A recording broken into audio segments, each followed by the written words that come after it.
যাচ্ছে। আজকে 25শে ডিসেম্বর, আর এই কেকটা আর এই কেকটা আমি বানিয়েছি। এটা একটা অন্য কাউকে দেওয়ার জন্য এবং এটা আমাদের বাড়িতে সেলিব্রেট করার জন্য। বাট ইচ্ছে ছিল কালকে সকালবেলায় কাটবো, কিন্তু এখন ভাইয়ের খিদে পেয়েছে, তাই এটা একটুখানি কাটবো। আর এখানে এখান থেকে কাটলাম। নাম দিয়েছি মনন।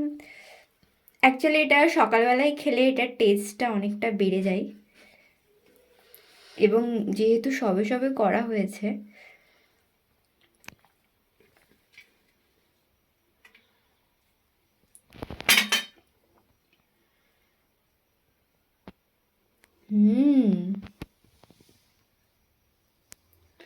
অলওয়েজ আমার বানানো কেক ভালোই হয় খেতে, তো এটা নিয়ে আমার কিছু বলার নেই। চলো